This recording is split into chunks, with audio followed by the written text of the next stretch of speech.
Welcome back in part 2 of Firefox. Anyways, let's continue.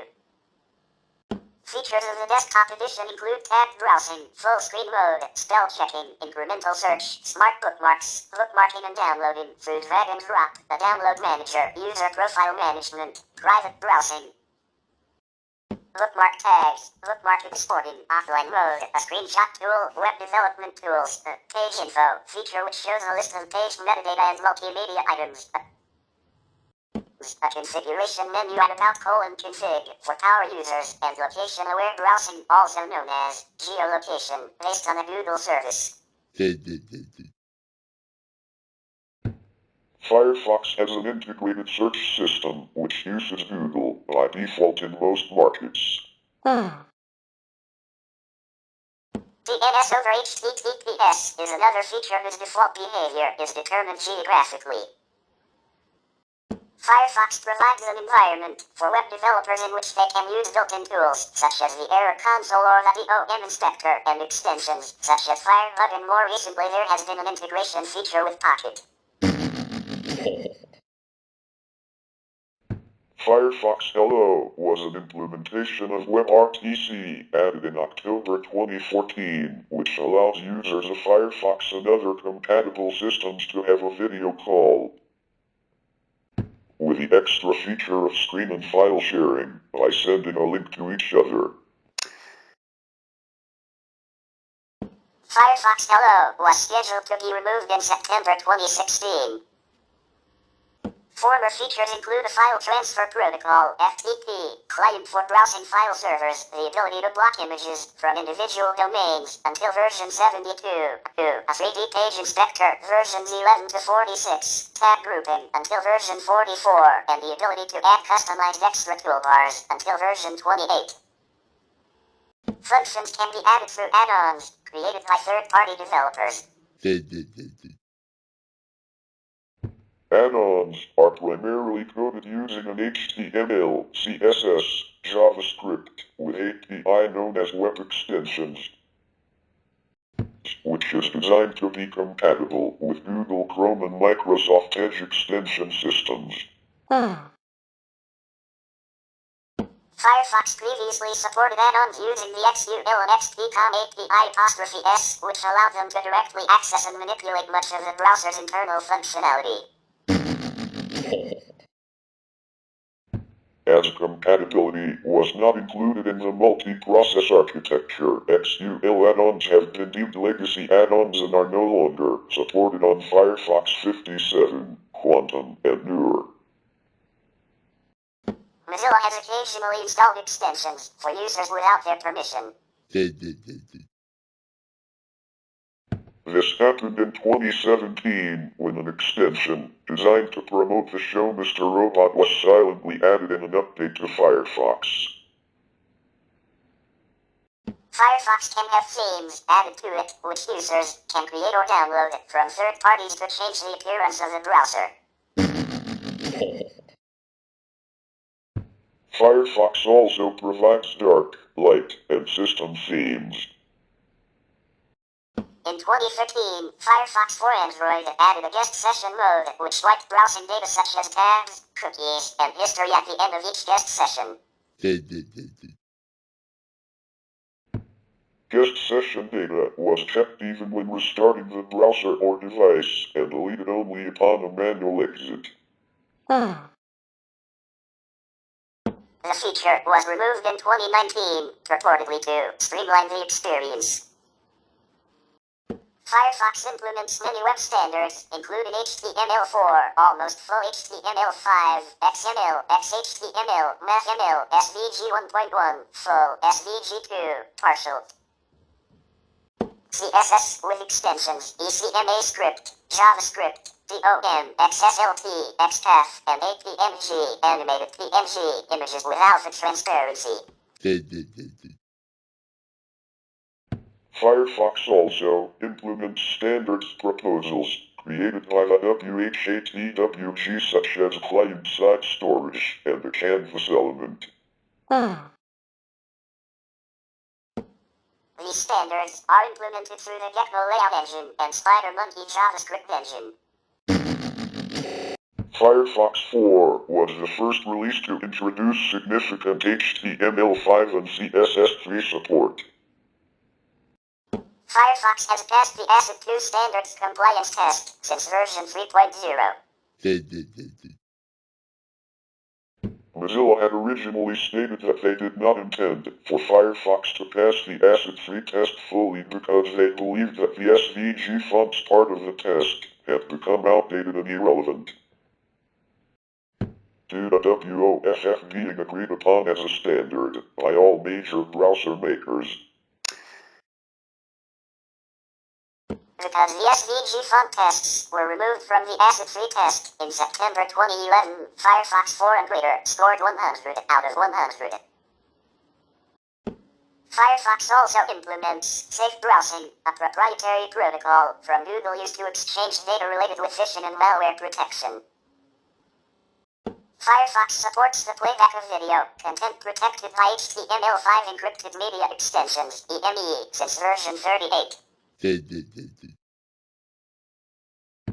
For security and privacy reasons, EME is implemented within a wrapper of open source code that allows execution of a proprietary DRM module by Adobe Systems. Adobe Runtime Content Decryption Module, CDM.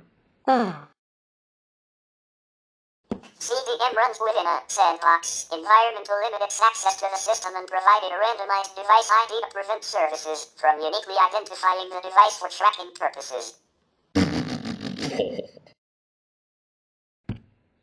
The DRM module, once it has been downloaded, is enabled and disabled in the same manner as other plugins. Since version 47, Google's widened CDN on Windows and Mac OS X, so streaming services like Amazon Video can switch from Silverlight to encrypted HTML5 video is also supported. Mozilla justified its partnership with Adobe and Google by stating, Firefox downloads and enables the Adobe Runtime and Google Widened CDNs by default to give users a smooth experience on sites that require DRM. Each CDN runs in a separate container called a sandbox, and you will be notified when a CDN is in use. You can also disable each CDN and opt out of future updates. Watch DRM content on Firefox. And that it is an important step on Mozilla's roadmap to remove NP-API plugin support. upon the introduction of EME support, builds of Firefox on Windows were also introduced that exclude support for EME. The Free Software Foundation and Cory Doctorow condemned Mozilla's decision to support EME. Firefox has been criticized by web developers for adopting web standard and fixing bugs which are decades old. No support for view transition, gradient and CSS features lack is also criticized. Firefox scores less on both HTML5 test and Jetstream 2 compared to rival browsers. Other issues include high battery usage, being highly resource-intensive, removal of tab group, use of telemetry, ads in search bar, dated download system, lack of PWA, and lack of ability to share text fragment. From its inception, Firefox was positioned as a security-focused browser. At the time, Internet Explorer, the dominant browser, was facing a security crisis. Multiple vulnerabilities have been found, and malware like download.jet could be installed simply by visiting a compromised website. The situation was so bad that the US government issued a warning against using Internet Explorer. Firefox, being less integrated with the operating system, was considered a safer alternative since it was less likely to have issues that could completely compromise a computer. This led to a significant increase in Firefox's popularity during the early 2000s as a more secure alternative. Moreover, Firefox was considered to have fewer actively exploitable security vulnerabilities compared to its competitors. In 2006, the Washington Post reported that exploit code for known security vulnerabilities in Internet Explorer were available for 284 days, compared to only 9 days for Firefox before the problem was fixed. A Symantec study around the same period showed that even though Firefox had a higher number of vulnerabilities, on average vulnerabilities were fixed faster in Firefox than in other browsers during that period. During this period, Firefox used a monolithic architecture, like most browsers at the time. This meant all browser components ran in a single process, with access to all system resources. This setup had multiple security issues. If a web page used too many resources, the entire Firefox process would hang or crash, affecting all tabs. Additionally, any exploit could easily access system resources, including user files. Between 2008 and 2012, most browsers shifted to a multi-process architecture, isolating high-risk processes like rendering, media, GPU, and networking. However, Firefox was slower to adopt this change. It wasn't until 2015 that Firefox started its electrolysis, E10s, project to implement sandboxing across multiple components. This rewrite relied on inter-process communication using Chromium's inter-process communication library and placed various components, including the rendering component, in its own sandbox. Firefox released this rewrite into beta in August 2016, noting a 10 to 20% increase in memory usage, which was lower than Chrome's at the time.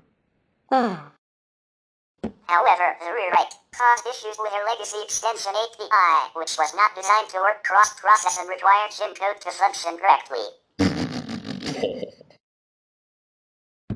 After over a year in beta, the rewrite was enabled by default all users of Firefox in November 2017. In 2012, Mozilla launched a new project called Servo to write a completely new and experimental browser engine utilizing memory-safe techniques written in Rust. In 2018, Mozilla opted to integrate parts of the Servo project into the Gecko engine in a project code named the Quantum Project. The project completely overhauled Firefox's page rendering code, resulting in performance and stability gains while also improving the security of existing components. Additionally, the older incompatible extension API was removed in favor of a web extension API that more closely resembled Google Chrome's extension system. This broke compatibility with older extensions but resulted in fewer vulnerabilities and a much more maintainable extension system. While the Servo project was intended to replace more parts of the Gecko engine, this plan never came to fruition. In 2020, Mozilla laid off all developers on the Servo team, transferring ownership of the project to the Linux Foundation. When Firefox initially released, it used a custom script permission policy where scripts that were signed by the page could gain access to higher privilege actions such as the ability to set a user's preferences. However, this model was not widely used and was later discontinued by Firefox. Modern-day Firefox instead follows the standard same origin policy permission model that is followed by most modern browsers, which disallows scripts from accessing any privileged data, including data about other websites. It uses TLS to protect communications, with web servers using strong cryptography when using the HTTPS protocol. available HTTPS everywhere add-on enforces HTTPS, even if a regular HTTP URL is entered. Firefox now supports HTTP/2. In February 2015, plans were announced for Firefox 22 to disable third-party cookies by default. However, the introduction of the feature was then delayed so Mozilla developers could collect and analyze data on the effect of blocking some third-party cookies. Mozilla also collaborated with Stanford University's cookie clearing house, project to develop a blacklist and whitelist of sites that will be used in the filter. Version 23, released in August 2015, followed the lead of its competitors by blocking iframe, style sheet, and script resources served from non-HTTPS servers embedded on HTTPS pages by default. Additionally, JavaScript could also no longer be disabled through Firefox's preferences, and JavaScript was automatically re-enabled for users who upgraded to 23 or higher with it disabled. The change was made due to the fact that JavaScript was being used across a majority of websites on the web, and disabling JavaScript could potentially have untoward repercussions on inexperienced users who are unaware of its impact. Firefox also cited the fact that extensions like NoScript that can disable JavaScript in a more controlled fashion were widely available. The following release added the ability to disable JavaScript through the developer tools for testing purposes. Beginning with Firefox 48, all extensions must be signed by Mozilla to be used in release and beta versions of Firefox. Firefox 43 blocked unsigned extensions that allowed enforcement of extension signing to be disabled.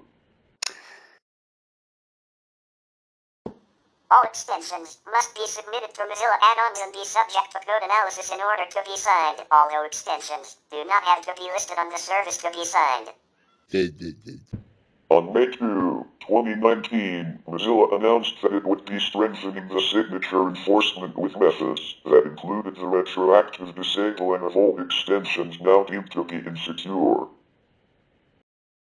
Since version 60, Firefox includes the option to use DNS over HTTPS, DOH, which causes DNS lookup requests to be sent encrypted over the HTTPS protocol. To use this feature, the user must set certain preferences beginning with network.trr, trusted recursive resolver. In about:config, if network.trr.mode is 0, DOH is disabled. One activates DOH in addition to unencrypted DNS. 2 causes DOH to be used before unencrypted DNS. To use only DOH, the value must be 3. By setting network.trr.read to the URL, special Cloudflare servers will be activated. Mozilla has a privacy agreement with this server host that restricts their collection of information about incoming DNS requests. On May 21, 2019, Firefox was updated to include the ability to block scripts that use the computer CPU to mine cryptocurrency without a user's permission in Firefox version 67.0. The update also allowed users to block known fingerprinting scripts that track their activity across the web. However, it does not resist fingerprinting on its own. In March 2021, Firefox launched Smart Block in version 87 to offer protection against cross-site tracking without breaking the website's users visit. Also known as state partitioning or total cookie protection, Smart Block works via a feature in the browser that isolates data from each site visited by the user to ensure that cross-site scripting is very difficult if not impossible. The feature also isolates local storage service workers and other common ways for sites to store data. In 2025, Mozilla introduced the terms of use for Firefox as a means to give more transparency over users' rights and permissions for the browser outside of the Mozilla public license.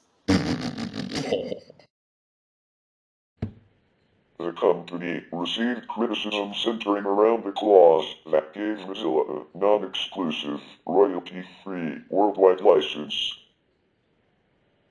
to use any information that was uploaded or inputted into the browser. The new terms were perceived to reduce privacy and were seen to be connected to AI, while Mozilla denied that these were the motives. Criticism centered on fears that the license grant covered all data inputted, while Mozilla responded saying that the change does not give us ownership of your data. In an attempt to respond to the fallout, Mozilla said that many modified words were to ease readability, increase transparency, formalize existing implicit agreements, and describe the circumstances of a free browser, adding that the AI features are covered by a separate agreement. Days later, Mozilla changed the wording of their privacy FAQ, removing a pledge to never sell your personal data, and revising another section denying allegations that it sold user data, saying that it gathered some information from hideable advertisements as well as chatbot metadata when interacted with, and that the legal definition of sell was vague in some jurisdictions. Firefox is a widely localized web browser. Mozilla uses the in-house Pontoon localization platform. The first official release in November 2004 was available in 24 different languages and for 28 locales.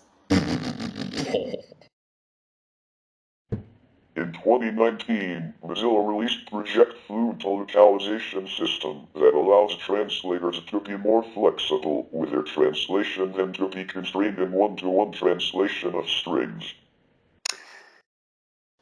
As of June 2025, the supported versions of Firefox are available in 97 locales, 88 languages. We will continue about Firefox in Part 3, so stay tuned for more.